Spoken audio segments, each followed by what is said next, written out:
maayirka degmada Gar-adag Cabdullaahi Saleebaan Boobe oo ay weheliyaan maamulka wasaaradda caafimaadka heer degmo Cuqaasha waayeelka ayaa ka qayb galay xaflad ballaaran oo ahayd mid qalab caafimaad iyo daawooyin tayo sare leh lagu wareejinayay dhakhtarka cusub ee degmada Gar-adag aqoon-yahan Khadar Cilmi Barre oo ahaa wakiilka u qaabilsan ururada Nuun Heerti iyo American Somaliland Association ayaa waxa uu faahfaahin ka bixiyay marxaladaha uu soo maray qalabkani. waxaan halkan joognaa xafladda lagu wareejinayo qalabka caafimaad lagu qalabeynayo dhakhtarka cusub ee Gar-adag iyo hoolasha cusub ee loo dhisay qalabkaas oo runtii ay iska kaashadeen saddexda organization ee waaweyn ee halka ku yaala Noor Health and Education Foundation and American Somaliland Association for Development iyo ururka iskaa wax u qabso Noor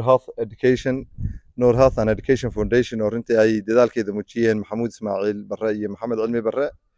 iyo iskaa wax u qabso oo runtii ururka qalabka ujeedadiisaba mihnadiisa ugu weyn keenay ahaa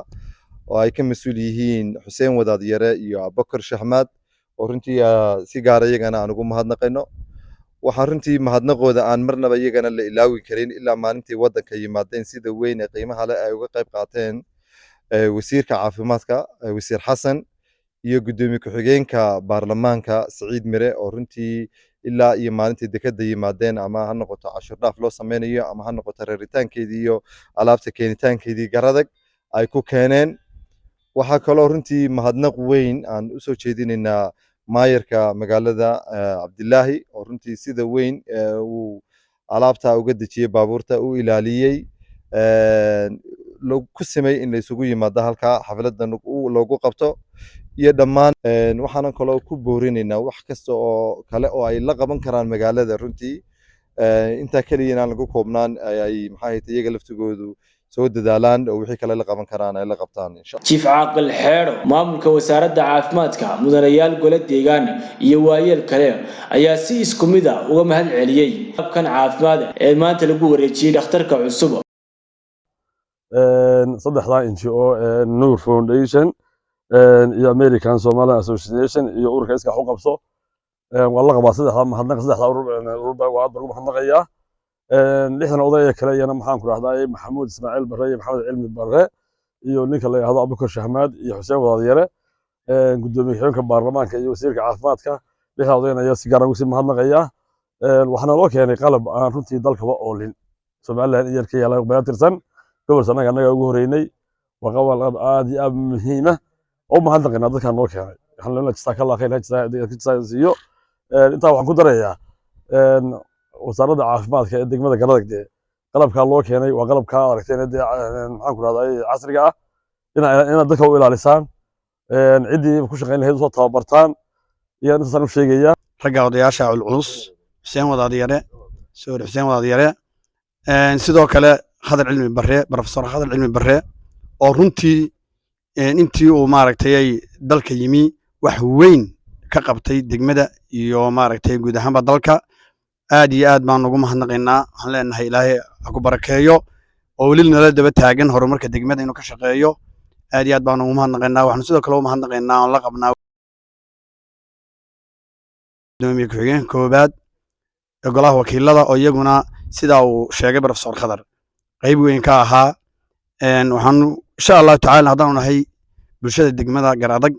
aan anaguna ballan qaadana insha Allah inaanu ka faa'iideysano qalabka sidoo kale waxaan u mahadnaqaynaa hay'adda Qadar Charity oo dhismahan in hor taaganahay qalabkan lagu shaqeyn doono dhistay oo hirgelisay aad iyo aad ugu mahad celinayaa wasiirka wasaaradda caafimaadka iyo gudoomiye ku-xigeenka golaha wakiilada Jamhuuriyadda Somaliland waxaan halkan baaq ugu dirayaa qurbajooga kale reer Gar-adag ee kala jooga dunida dacaladeeda in qof kastaaba oo reer Gar-adag ah oo ka soo qayb qaato horumarinta degmada waxaan kaloo aad iyo aad ugu mahad celinayaa odayaasha ka soo qayb qaatay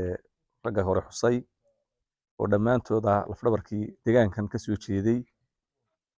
waxaan si gaar ah ugu sii mahad celinayaa wasiirka wasaaradda caafimaadka Xasan Maxamed Cali iyo gudoomiye ku-xigeenka golaha wakiilada gudoomiye ku-xigeenka koowaad golaha wakiilada Saciid Mire Faarax oo runtii ah odayaal intii ay hawshan hayeen xukuumadda wax badan ay u qabsoomeen oo hawl badan ka qabtay waxaan leeyahay dhammaantiin aad iyo aad ba mahadsantihiin qurbajooga garadag dhammaantood waxaan u sheegayaa in dadkooduna xasuusan yahay waxay u qabteen iyana ay xasuusan yihiin xafladda inuu joognaa waxay daaran tahay wareejin qalab caafimaad oo ay keeneen 3 xisho ama 3 urur oo kala duwan oo mid yahay Noor Health and Education, American Somaliland Association for Development iyo iska wax u qabso iyo ururka iska wax u qabso. qalabkani waa qalab runtii wanaagsan tiro leh aad loogu baahnaa yimina waqtigii loo baahnaa. insha Allah ka wasaaradda caafimaad ahaana waxaanu ku dadaali doonaa inaanu qalabkan sidii ugu habbooneed uga faa'iideysano kuna qalabayno isbitaalka garadag. Maayir Cabdullaahi Saleebaan Boobe ayaa u mahad celiyay aqoon-yahan Khadar Cilmi Barre iyo ururada ka qayb qaatay sidii qalabkan loo soo gaarsiin lahaa dhakhtarka weyn ee degmada Garadag isla markaasina qalabkan ayaa wuxuu ku soo beegmayaa xilli baahi weyn oo dhinaca caafimaadka ay ka jirtay degmada Garadag. qalab caafimaad oo runtii ay degmadu Garadag baahi weyn u qabtay Professor Khadar oo loo soo wakiishay runtii waxa iska kaashaday 3 organization baa iska kaashaday organization ay ka wakiil yihiin Xuseen Wadaadyare iyo Abubakar Shahmaad waa organizationkii qalabka laga soo qaaday labadan nin ee odayada iyagana aad baan ugu mahad celinayaa organizationna waa organizationkii transportationka ee dalka keenay oo Noor Health and Education Foundation for Foundation waxaan kaloo isna American oo isna qayb ka ahaa ama tala bixin ka ahaa ama consultant ma ka noqdo American Somaliland Association for Development isna waan u mahad celinayaa kala keenay waa qalab runtii xagga ajarkana waa inii sii soconaya oo aad ka shaqayseen degmada waa wax sii shaqaynaya ee maaha wax temporary ah waa wax muuqanaya waa qalab runtii aan dalka ku yar oo aan uga mahad celinayno qurbajoogta waxaan aad iyo aad iyagana ugu mahad celinayaa oo aan degmada runtii horumar ka socda degmada say ula jaan qaadeen ama uga shaqaynayaan wasiirka wasaaradda caafimaadka oo runtii isna transportationkii lagu keenay halkan iyo gudoomiye ku-xigeenka golaha wakiilada labadaana aad baan ugu mahad celinayaa. Cabdi Salaad Jaamac wararka telefishinka Sahan Garadag.